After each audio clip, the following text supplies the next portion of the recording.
Badminton video ചെയ്തപ്പോൾ കുറെ negative comments ഉണ്ടായിരുന്നു. കുറെ പേര് എന്നെ ബാഡ്മിന്റൺ പഠിപ്പിച്ചു തന്നിട്ടുണ്ടായിരുന്നു. പക്ഷെ ഞാൻ ഇവിടെ പറയുന്നത് ഈ ബാഡ്മിന്റൺ എന്ന് പറയുന്ന ഗെയിമിനെ കളിക്കുന്നത് എങ്ങനെയാണെന്നുള്ളത് പഠിപ്പിക്കാനല്ല. ഞാൻ എന്റെ എക്സ്പീരിയൻസിൽ കണ്ടിട്ടുള്ള ഗ്രാസ് റൂട്ട് ലെവലിൽ വരുന്ന ആൾക്കാർക്ക് ഉണ്ടാകുന്ന ഇഞ്ചുറീസ് അത് എന്തുകൊണ്ടാണെന്ന് എക്സാമിൻ ചെയ്യുമ്പോൾ അറിയാൻ കഴിയുന്നത് ഈ ടെക്നിക്കുകളിൽ കുറെ വ്യത്യാസങ്ങൾ വരുമ്പോൾ ഉണ്ടാകുന്ന പെയിനുകളാണ് ഈ ടെന്നീസ് എൽബോ, ഫോർ ആം ഇഞ്ചുറീസ്, ഷോൾഡർ ഇഞ്ചുറീസ് ഒക്കെ ഉണ്ടാകുന്നത്. പ്രൊഫഷണൽ ആയിട്ട് കളിക്കുന്ന ആൾക്കാർക്ക് കുറെ ടെക്നിക്കുകൾ അവർക്ക് അറിയാവുന്നതുകൊണ്ട് തന്നെ, അല്ലെങ്കിൽ അവർ നന്നായി പ്രാക്ടീസ് ചെയ്യുന്നതുകൊണ്ട് തന്നെ ആ ഇഞ്ചുറീസ് ചിലപ്പോൾ കുറവായിരിക്കാം. എല്ലാവർക്കും ഈ കോച്ചിങ് ഒന്നും ഉണ്ടാവില്ലല്ലോ. മിക്കവാറും ഒരു റാക്കറ്റ് മേടിച്ചു, നല്ലൊരു കോക്ക് മേടിച്ചു, നല്ലൊരു കോർട്ടിൽ പോയിട്ട് ടീം ബിൽഡ് ചെയ്തിട്ട് കളി തുടങ്ങുവാണ്. ആ കളി തുടങ്ങുമ്പോൾ ടെക്നിക്ക് എന്താണ്, ബാക്ക് ഹാൻഡ് എന്താണ്, എങ്ങനെയാണ് സ്മാഷ്, എന്താണ് ഫോറാം, എന്താണ് റിസ്റ്റ് എന്നൊന്നുമില്ല. അടിക്കുന്നു, അവിടെ എത്തണം, ആളെ തോപ്പിക്കണം. എക്സ്പേർട്ട് ആയിട്ടുള്ള ആൾക്കാർ ആരെങ്കിലും ഉണ്ടെങ്കിൽ ഡെഫിനറ്റ്ലി വീഡിയോ ചെയ്ത് ഒന്ന് ടാഗ് ചെയ്യൂ, ഞാനും റീഷെയർ ചെയ്യാം. ഞാൻ ഈ പറഞ്ഞിരിക്കുന്ന സംഗതികളെല്ലാം പ്രൊഫഷണൽ വൈസോ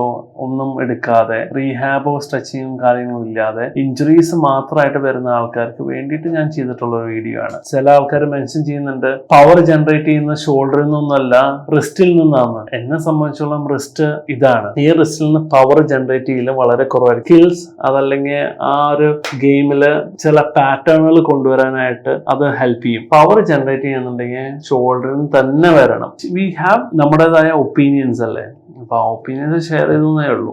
ഇത് നിങ്ങൾക്ക് യൂസ്ഫുൾ ആണെങ്കിൽ നിങ്ങൾ എടുക്കുക, ഇല്ലാന്നുണ്ടെങ്കിൽ sub to you, leave it.